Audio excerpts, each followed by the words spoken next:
Sejam bem-vindos à minha casa, meus irmãos. Elevar o nosso pensamento a Deus em agradecimento por tudo que Ele tão bondosamente nos oferece. Muito particularmente por esse momento reencarnatório que nos concedeu chance a mais para que alcancemos a perfeição, nosso grande objetivo desde a criação. Agradecer ao Mestre Jesus, aos bons amigos, a companhia, o aconselhamento, rogando nos auxiliem para que, das leituras do dia de hoje, nós consigamos extrair melhores entendimentos, novas boas resoluções. Que a paz do Mestre Jesus inunde os corações dos nossos irmãos. Que a luz do Mestre se derrame sobre o nosso ambiente de trabalho. Que assim seja. Nós estamos estudando a parte terceira do Livro dos Espíritos, das Leis Morais. Estamos na leitura do capítulo 6 da Lei de Destruição. Já fizemos 2 leituras, né? Já vimos destruição necessária, destruição abusiva, flagelos destruidores, guerras de assassínio. E hoje nós vamos ver a última parte, 3 temas também: crueldade, duelo e pena de morte. Vamos então iniciar nossa leitura.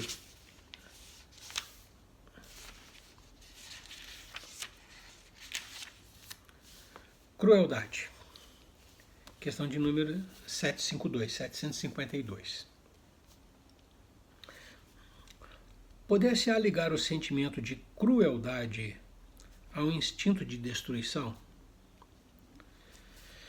Nosso orientador responde: é o instinto de destruição no que tem de pior, porquanto, se algumas vezes a destruição constitui uma necessidade, com a crueldade jamais se dá o mesmo. Ela, a crueldade, resulta sempre de uma natureza má.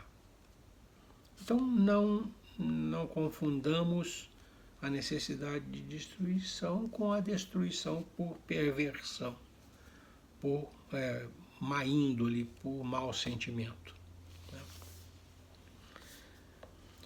753. Por que razão a crueldade forma o caráter predominante dos povos primitivos? Responde nosso orientador: nos povos primitivos, como lhes chamas, a matéria prepondera sobre o espírito. Eles se entregam aos instintos do bruto e, como não experimentam outras necessidades além das da vida do corpo, só da conservação pessoal cogitam, e é o que os torna, em geral, cruéis. Demais, os povos de imperfeito desenvolvimento se conservam sob o império de espíritos também imperfeitos, que lhes são simpáticos, até que povos mais adiantados venham destruir ou enfraquecer essa influência.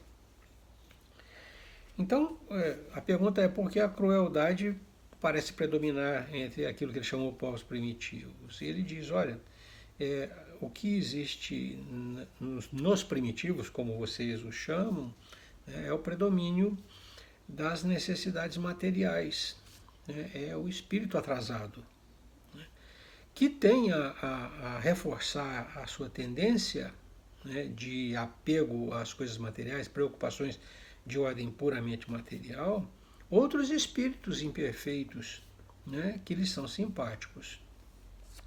Então, o fato de experimentarem somente, ou de atenderem somente, ou de pensarem somente na atenção das suas necessidades de ordem material, de preservação, dá a esses seres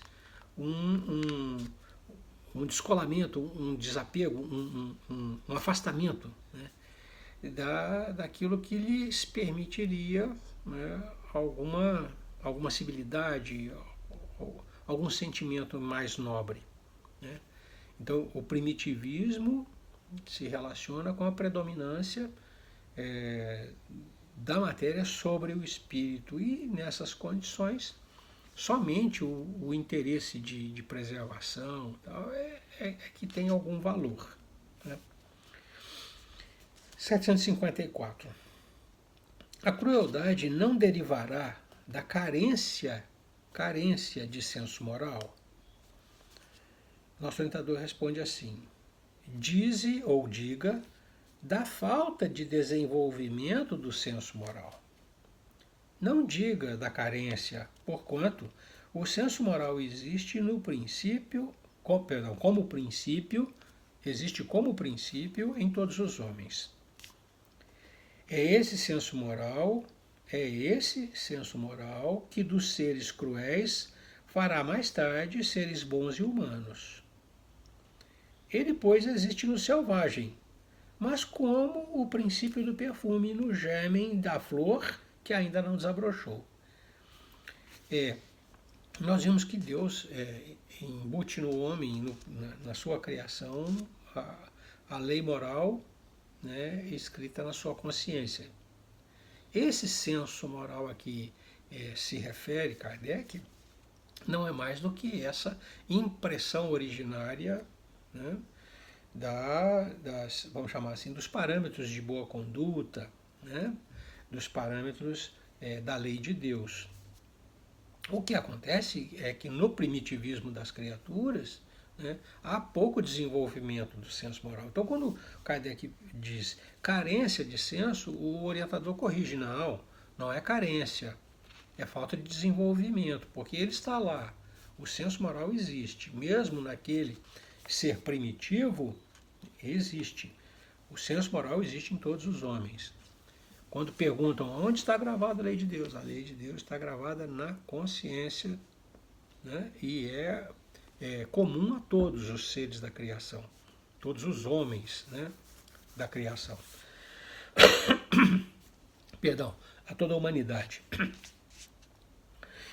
Então, ele existe, está pouco desenvolvido. Então, por conta da pouca desenvoltura do senso moral, seu baixo desenvolvimento, resulta que naqueles povos a crueldade apareça como um traço, às vezes até predominante. Faz um comentário, o Kardec faz um comentário, ele diz assim: em estado rudimentar ou latente, todas as faculdades existem no homem. Então, tudo que o homem precisa está nele, né? Ou de uma forma muito rudimentar, iniciando o desenvolvimento, ou de uma forma latente, ainda não desabrochada, vamos dizer assim, né? Essas faculdades desenvolvem-se conforme lhes sejam mais ou menos favoráveis às circunstâncias. O desenvolvimento excessivo de umas detém ou neutraliza o de outras. A sobreexcitação dos instintos materiais abafa, por assim dizer, o senso moral, como o desenvolvimento do senso moral enfraquece, pouco a pouco, as faculdades puramente animais. Então eles estão em oposição, onde o senso moral tem um desenvolvimento maior, ele chama de faculdades animais, faculdades puramente animais, entram em declínio. E o inverso também é verdade, onde as faculdades puramente animais estão em melhor desenvolvimento, o senso moral está, ele diz, abafado, né? Mas está lá, está tudo lá, e vai se desenvolvendo conforme as circunstâncias, diz ele. Numa hora, um determinado aspecto entra em desenvolvimento maior, numa outra hora, de tal maneira que, ao final, todo o desenvolvimento tenha se processado. Mas é comum, no primitivismo, a atenção primeiro ao aspecto material, ou faculdades puramente animais. Questão 755.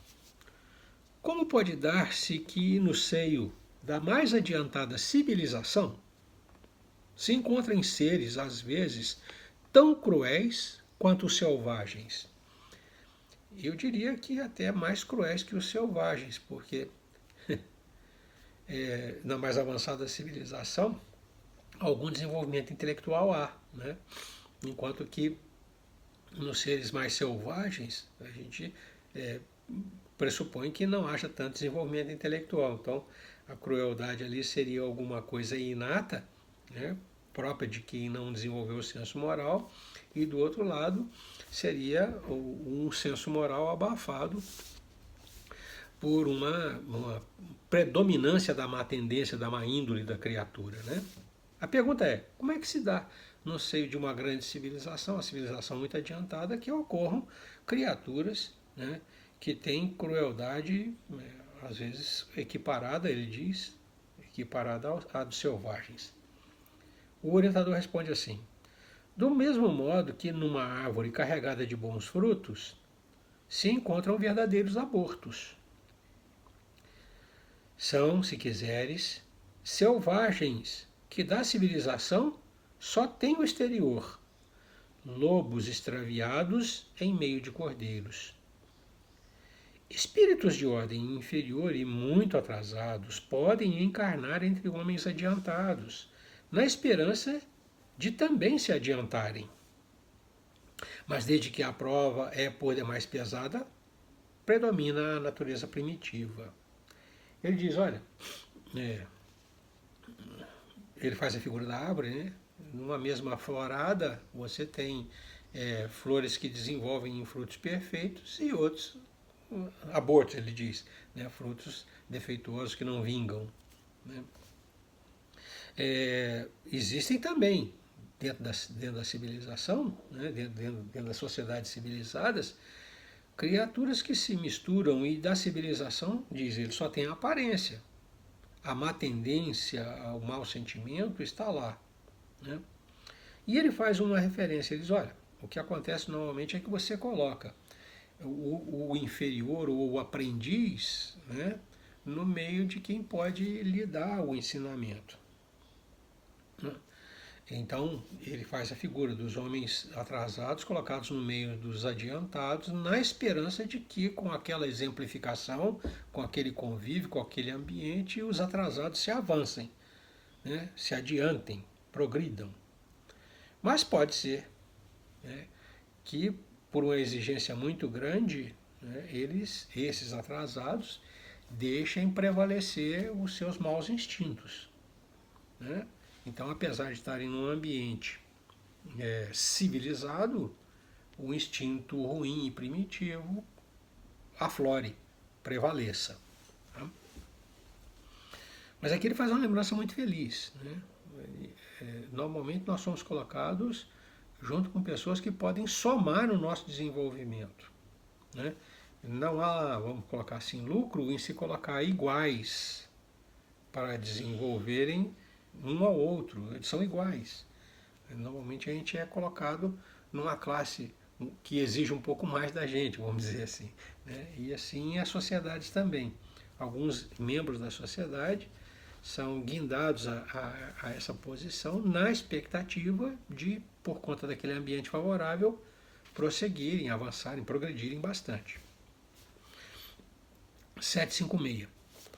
A sociedade dos homens de bem se verá algum dia expurgada dos seres malfazejos? Um dia seremos os bons, estou me colocando como bom, seremos os bons, né? E somente os bons, não teremos a influência de ninguém inferior entre nós? Né? Vamos ser otimistas hoje. Nosso orientador responde assim: a humanidade progride. Esses homens em quem o instinto do mal domina e que se acham deslocados entre pessoas de bem, desaparecerão gradualmente, como o mau grão se separa do bom, quando este é peneirado.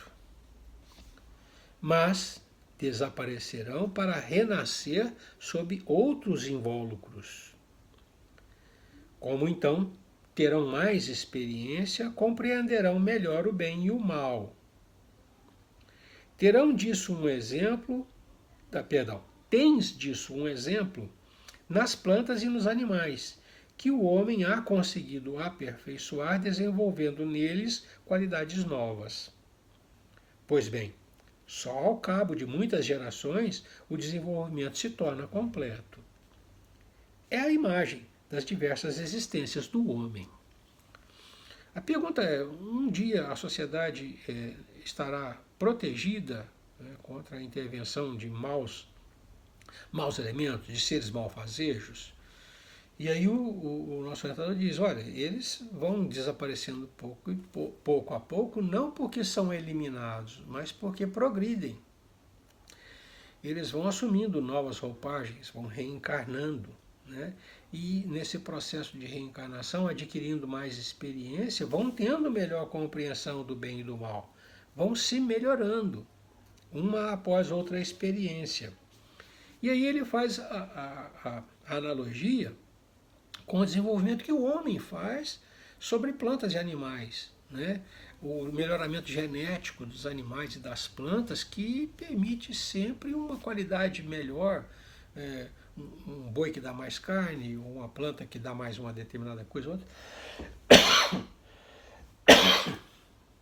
Desculpem.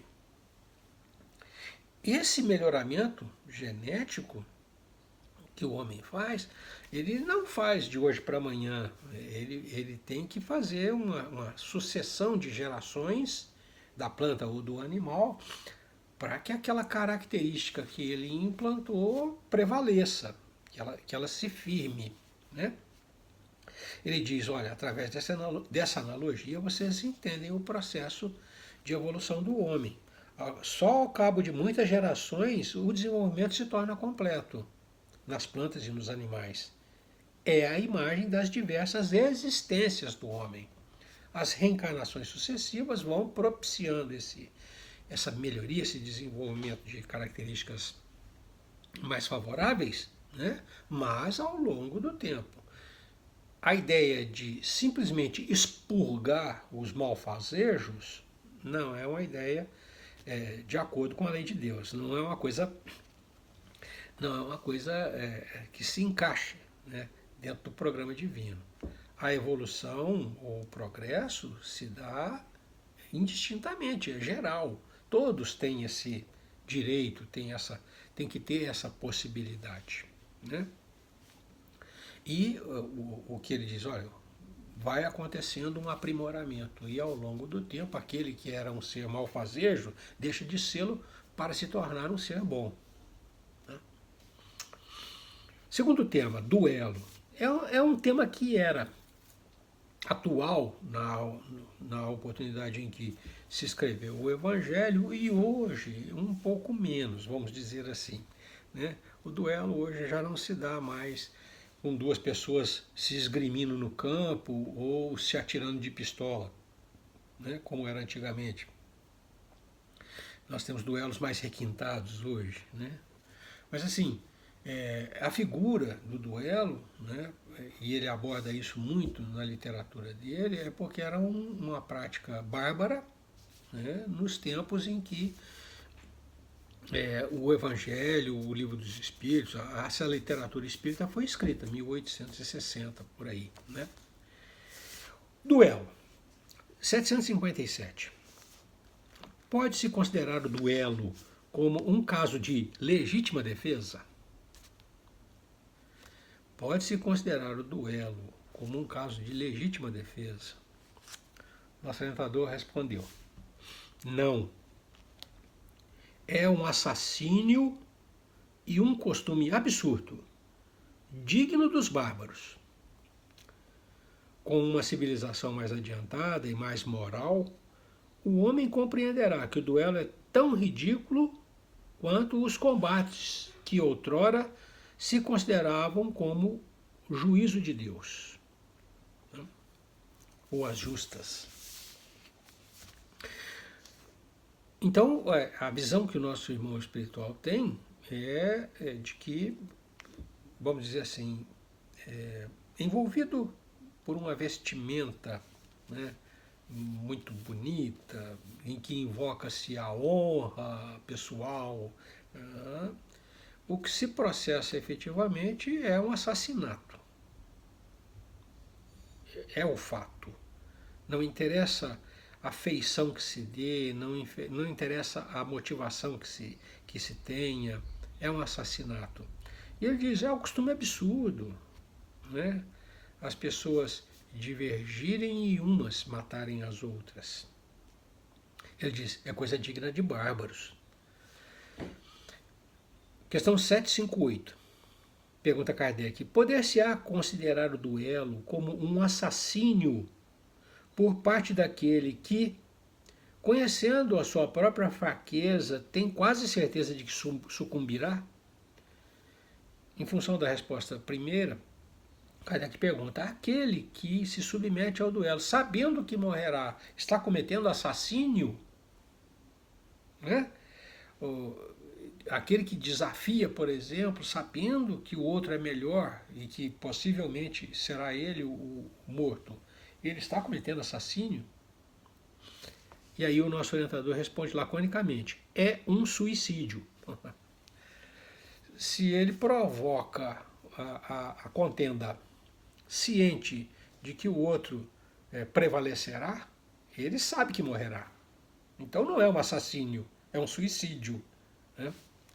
É o Kardec desdobra. E quando as probabilidades são as mesmas para ambos os duelistas? São exímios atiradores ou exímios espadachins? Né? Os dois são muito bons. Haverá assassínio ou suicídio? Aí o nosso irmão responde novamente, laconicamente: um e outro. E aí tem uma nota no rodapé. Diz assim: em todos os casos, mesmo quando as probabilidades são idênticas para ambos os combatentes, o duelista incorre em culpa. Primeiro, porque atenta friamente e de propósito deliberado contra a vida de seu semelhante. Depois, porque expõe inutilmente a sua própria vida, sem proveito para ninguém. Então, o nosso irmão reduz a coisa ao que ela efetivamente é. É um risco a que a criatura se expõe e é um risco a que ela expõe o outro. Ele diz: porque atenta friamente de propósito deliberado contra a vida de seu semelhante. E, de alguma maneira, ele tem a expectativa de que pode matar o outro.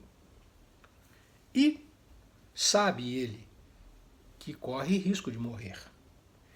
De uma forma ou de outra, né, ele está se expondo a um risco sem proveito para ninguém, diz ele.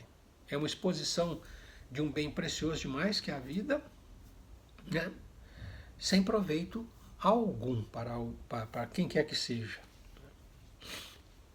Então, no caso, mesmo que os dois sejam muito bons e a probabilidade seja a mesma para os dois, né, que não penda para lado nenhum, o que nós temos é um assassinato e um suicídio. Né? Quem morreu suicidou, quem assassinou, quem viveu assassinou. Basicamente é isso que ele diz. 759.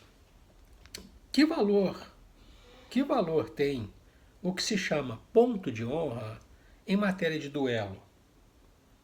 A figura famosa de alguém batendo com a luva na face do outro, né, como se fosse uma desonra, alguma coisa que devesse ser lavada em sangue. Né? Que valor tem o que se chama ponto de honra, a tal honra, né, em matéria de duelo? Responde o nosso orientador: orgulho e vaidade, dupla chaga da humanidade. É puro orgulho, pura vaidade. E aí o Kardec desdobra a pergunta: mas não há casos em que a honra se acha verdadeiramente empenhada e em que uma recusa fora covardia? Voltar atrás, abandonar a liça, melhor, abandonar a liça seria considerada covardia, né? Amedrontou-se, acovardou-se. E aí o irmão responde assim: isso depende dos usos e costumes. Cada país e cada século tem a esse respeito um modo de ver diferente. Quando os homens forem melhores e estiverem mais adiantados em moral, compreenderão que o verdadeiro ponto de honra está acima das paixões terrenas e que não é matando nem se deixando matar que repararão agravos. E uma nota diz: há mais grandeza e verdadeira honra em confessar-se culpado o homem se cometeu alguma falta, ou em perdoar se de seu lado esteja a razão. E qualquer que seja o caso, em desprezar os insultos que o não podem atingir. Então o nosso irmão coloca, olha, efetivamente existe grandeza, né, naquele que não se deixa envolver por essa mesquinharia. Né? Existe honra em confessar-se culpado do erro que cometeu ou em perdoar a ofensa que o outro lhe fez. E existe honra, né, em desprezar os insultos que não podem me atingir. É essa figura que tem que ficar para nós. Ao invés de lavar a sua honra em sangue, né, não ser tido como um covarde que fugiu à liça, agir como um filho de Deus racional, moralizado, né, e reconhecer as próprias faltas, aceitar a precariedade dos outros, né, e, vamos dizer assim, ultrapassar, deixar ao largo os insultos que não podem, de forma alguma, nos atingir. E, por fim, o tema pena de morte, né? Que é uma coisa que vira e mexe, o pessoal está falando. Toda vez que a gente tem algum fato que gera comoção, que diria Jesus que gera escândalo, né? Que nos escandaliza, a gente remete o próprio pensamento, eu falo por mim sempre, a gente remete o próprio pensamento às penas rigorosas, né? Inclusive a pena capital, a pena pena de morte. Mas, vamos ler o que o nosso irmão diz, mas a gente já sabe, a gente já tem vamos dizer, esse conceito presente, muito embora o nosso primitivismo ainda nos mande nessa direção, a gente já tem esse conceito presente de que não é efetivamente uma solução, não é efetivamente o que se deva fazer. Vamos lá ver o que o nosso orientador diz. Pena de morte. Kardec pergunta a ele, desaparecerá algum dia da legislação humana a pena de morte? Incontestavelmente desaparecerá. E a sua supressão assinalará um progresso da humanidade. Quando os homens estiverem mais esclarecidos, a pena de morte será completamente abolida da terra. Não mais precisarão os homens de ser julgados pelos homens. Refiro-me a uma época ainda muito distante de vós. É um futuro ainda longínquo, diz ele. Faz uma nota Kardec. Sem dúvida, o progresso social ainda deixa muito a desejar.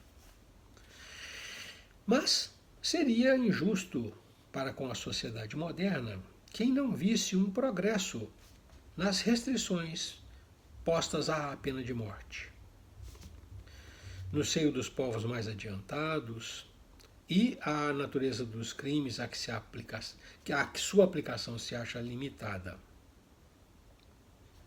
Se compararmos as garantias de que entre esses mesmos povos a justiça procura cercar o acusado, a humanidade de que se usa para com ele, mesmo quando o reconhece culpado, com o que se pratica em tempo, com o que se praticava em tempos que ainda não vão muito longe, não poderemos negar o avanço do gênero humano na senda do progresso.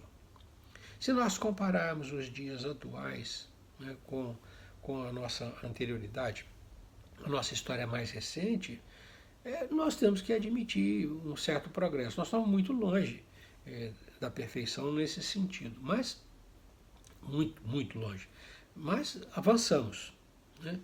E a abolição ou a restrição à pena de morte já é uma característica nesse sentido, já é um indicativo desse sentido de progresso, de evolução.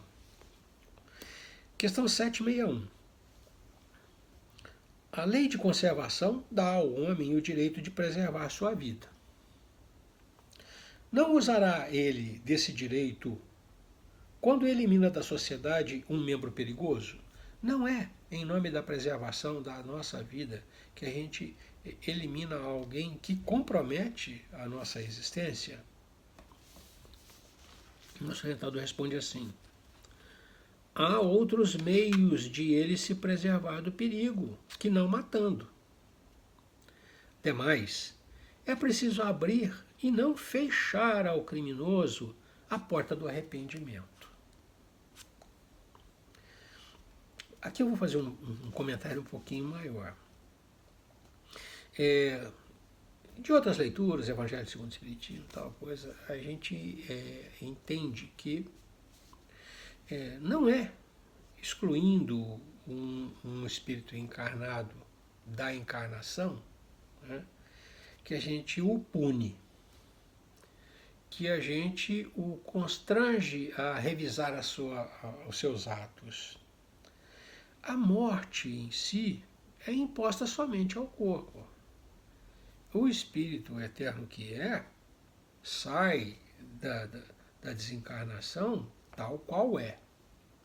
Então aquele que é um criminoso convicto, aquele camarada que é um criminoso convicto, perverso, cruel, tal coisa, ele não mudará a sua essência pelo fato de desencarnar. Permanecerá assim. Com um agravante. O que ele poderia retificar estando encarnado, não pode mais. Porque uma vez desencarnado, ele não pode, ele pode até se arrepender, ele pode até expiar de alguma maneira a falta que cometeu, mas reparar ele não pode. E o reparar é a parte mais importante do processo de regeneração. Então, é um contrassenso para nós espíritas, né, considerarmos a pena de morte como sendo um castigo eficiente, vamos colocar assim. Né? Nós estamos transportando do plano material para o plano espírita, do plano físico para o plano espírita, uma criatura que não se dedicou ao processo de revisão. Ela não reviu o que ela fez. Ela foi incapaz de avaliar, de fazer uma autocrítica daquilo que ela fez, da essência que ela tem, né? Do quanto aquilo é ruim para ela. Esse processo todo que a gente sempre estimula. Nessa direção, né, nessa vertente, vai a resposta do nosso irmão. Ele diz, olha, há outros meios de se preservar do perigo, que não matando. Nós podemos encarcerar, por exemplo, né? Prender, segregar. E isso não acarreta, por exemplo, ou melhor, acarreta, né, que a criatura fica numa condição mais propícia a rever tudo o que fez do que propriamente em desencarnando. E ele diz uma coisa que para nós tem que ser muito significativa. Ele diz, olha, é preciso abrir e não fechar ao criminoso a porta do arrependimento. Então, qual é a ideia que a gente tem que ter sempre presente conosco? Como é que alguém vai nos pedir perdão, por exemplo, se a gente fecha a porta e não deixa ela entrar para pedir? Se a gente nega a ela a possibilidade de se arrepender, de vir conversar conosco. Assim, o entendimento dessa colocação do nosso irmão. A pena de morte, ela literalmente fecha a possibilidade, né, do camarada se arrepender do que fez e tentar alguma reparação. Desculpe. Ele pode até, entrando para o plano espiritual, e certamente o fará um dia, né, se arrepender.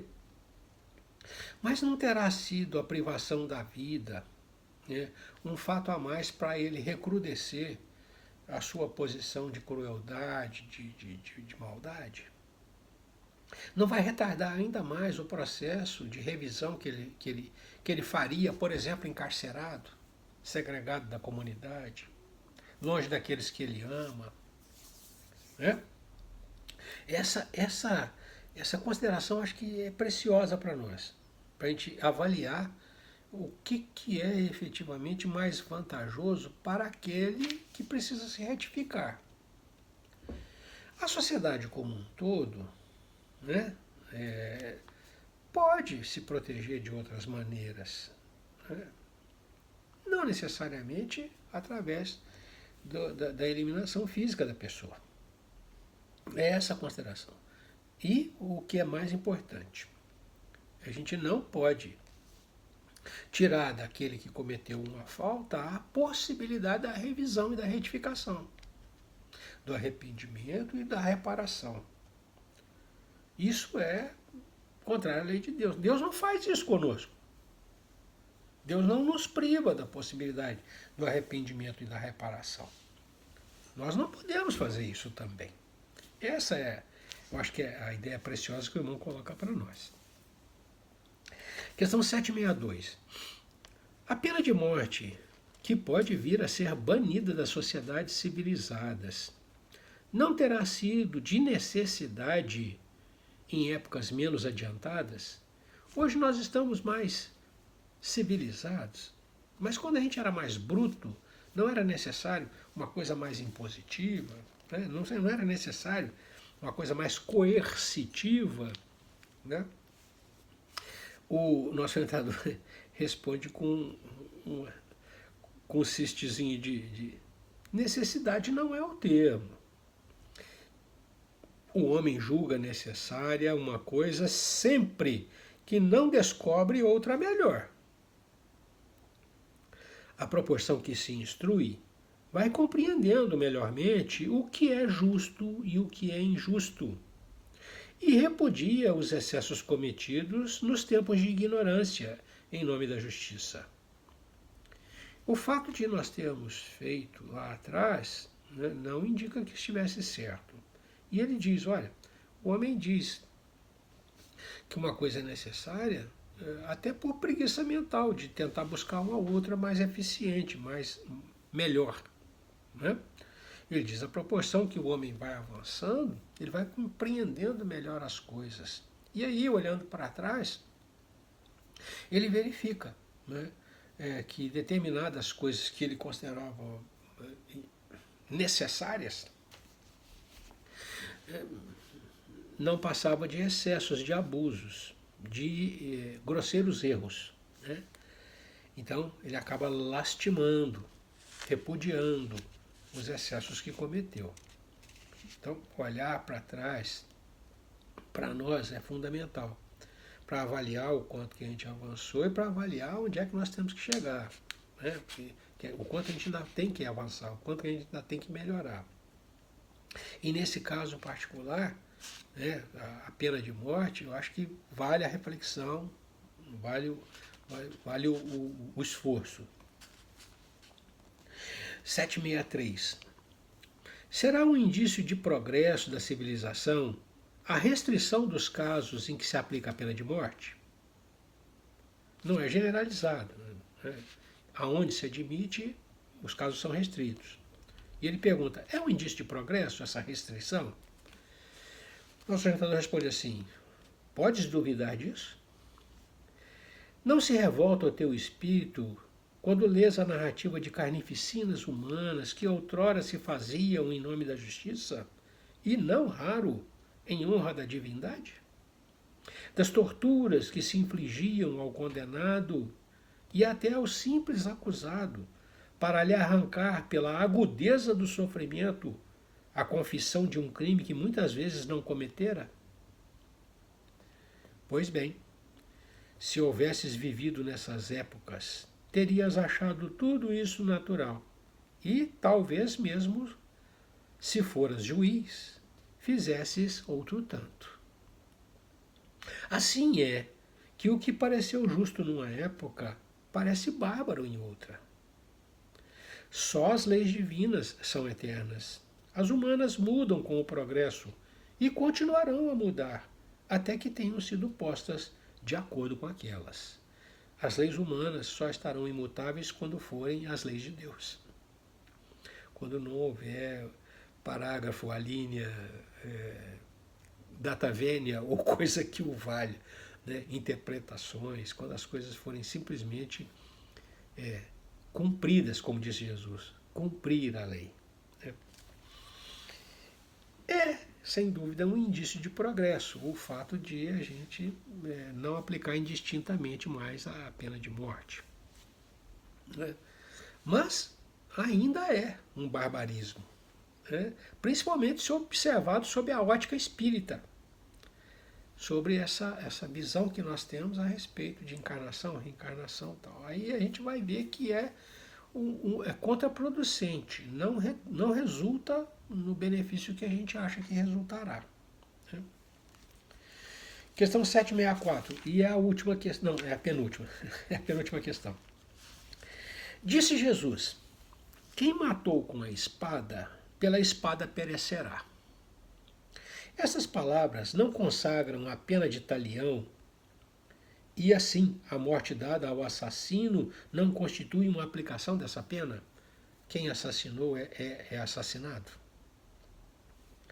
Vou fazer só dois comentários. O primeiro a respeito da lei de talião. A lei de talião, olho por olho, dente por dente, né? Olhada assim, diz, olha, a pena para quem faz alguma coisa é aquela coisa. Certo? Olhada para os costumes antigos, a pena de talião, ela diz, olha, quem responde pelo fato é quem praticou o fato. E ele só responde pelo fato que praticou, no limite do que fez. Então, a pena de talião, ela impede a vingança indiscriminada, a vingança como nós entendemos. Fulano pisou no meu pé, então eu vou pisar no pé dele, vou dar um bofete na cara dele, um cascudo na cabeça. Isso é vingança. Né? Ele me ofendeu de uma determinada forma. Perdão. E eu vou desforrar nele com três, quatro coisas a mais. A lei de talião tem essa perspectiva.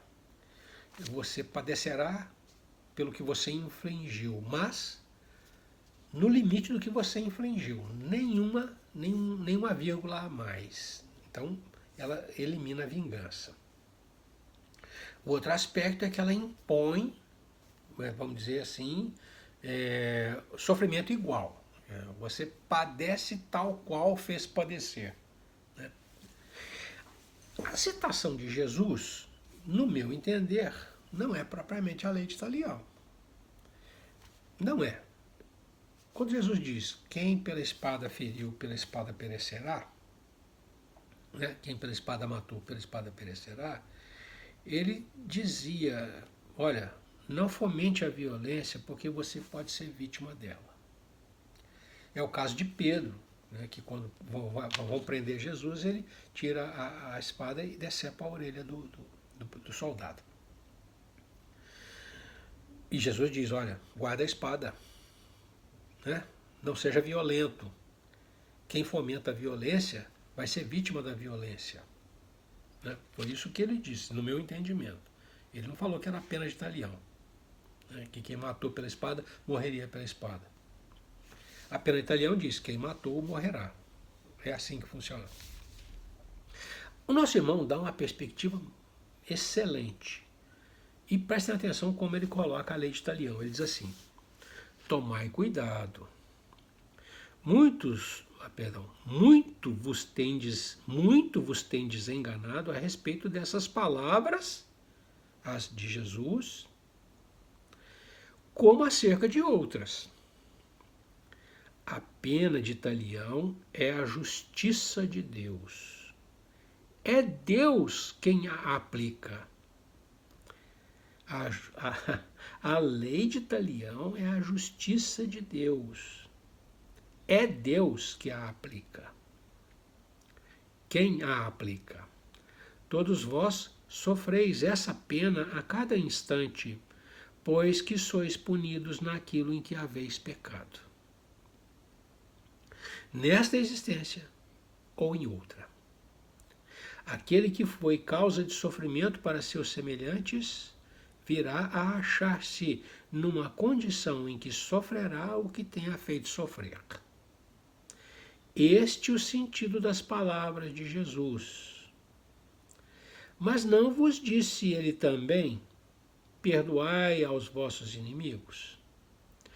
E não vos ensinou a pedir a Deus que vos perdoe as ofensas, como houverdes vós mesmos perdoado?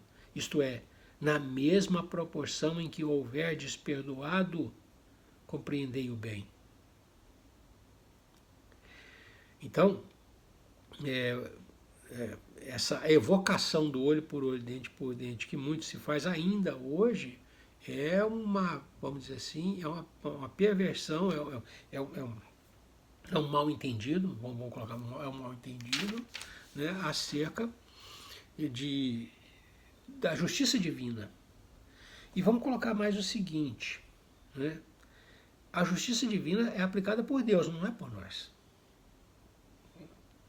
Então não somos nós os árbitros, né, que vamos impor a pena a quem quer que seja. É Deus que o fará, pelo seu princípio de justiça, né, de que todos deverão responder por aquilo que infligiram aos outros, na mesma proporção, na mesma quantidade. A evocação final do nosso irmão, no sentido de que nós não temos a capacidade de aplicar a lei, né, está exatamente no ensinamento do Cristo, quando ele diz, olha, você mesmo, né, não pede perdão a Deus. Então, como se arvorar em julgar e apenar alguém, se você não está isento de erro, se você também erra. Né? E o mandamento de Jesus, né? Perdoa os seus inimigos, faça o bem àqueles que te façam mal. Né? Quer dizer, seja pacífico. Isso está mais de acordo com a interpretação que eu dei para o quem com a espada fere, com a espada será ferido. Não é? Quem fomenta a violência se torna vítima dela. Né? Então seja brando, seja pacífico. Né? Reaja no sentido inverso. Não fomente, não alimente. Né? Anule as coisas negativas com um gestual, com um comportamento positivo. E vamos à última. 765. Que se deve pensar da pena de morte imposta em nome de Deus? Nossa, mãe, aí realmente nosso irmão responde assim: é tomar o homem o lugar de Deus na distribuição da justiça. Os que assim procedem mostram o quão longe estão de compreender Deus e que muito ainda tem que espiar. A pena de morte é um crime quando aplicada em nome de Deus. E os que a impõem se sobrecarregam de outros tantos assassínios. Então, o que a gente viu na história nossa, né? Gente na fogueira, as barbaridades que a gente viu em nome de Deus, né, estão aqui colocadas. A Santa Inquisição, né, torturou, matou, tudo em nome de Deus. Tudo em nome de Deus. Então a gente tem que olhar com compaixão para o equívoco daquelas criaturas, daqueles filhos de Deus que fizeram essas barbaridades. Né? Como ele disse, é tomar o lugar de Deus, que não impõe isso a ninguém, cá entre nós. Né? Essa pena não existe vamos dizer assim, no Código Penal Divino. Né? A gente não vê Deus aplicar a pena de morte, né? A gente vê o curso natural da vida, a gente vê uma série de outras coisas, mas assim, arvorar-se em aplicar alguma coisa em nome de Deus é uma coisa muito, muito complexa, principalmente para nós, né? Nesse estágio que nós estamos de desenvolvimento moral, de entendimento do que seja Deus. Ele não consegue nem definir, pô. Não consegue nem avaliar direito como aplicar a justiça em nome de Deus. Então essa é a questão. Mas o que eu gostaria de chamar a atenção é assim, ele diz assim, mostram quão longe estão de compreender Deus e que muito ainda tem que espiar, ou seja, são rotos falando de rasgados, né? São os pecadores tentando punir pecadores. Não tem como, né? Os que impõem a pena de morte em nome de Deus se sobrecarregam de outros tantos assassínios. Não estão fazendo justiça, estão cometendo assassinatos. É diferente. 51 minutos, nós encerramos o capítulo 6 da Lei de Destruição. Os irmãos ficam à vontade para criticar, comentar, fazer pergunta. Tá? A gente nunca sabe, né, se foi suficiente a abordagem, se foi clara, apesar da revisão e tal. Para mim pode ter ficado claro, para o irmão pode não ter ficado. Fica à vontade para se manifestar. Novamente agradecidos a Deus pela oportunidade do estudo, da reflexão. Vamos estender também o nosso agradecimento ao Mestre Jesus e aos bons amigos que nos acompanharam, rogando que o Mestre nos mantenha debaixo de sua luz, para que a gente tenha clareza em identificar objetivos e os caminhos. E que o Mestre se mantenha do nosso lado, nos infundindo muita, muita força moral, para que a gente, enfim, consiga agir conforme a lei de Deus. Paz e luz é o que eu desejo aos meus irmãos. Deus os abençoe. Até a próxima.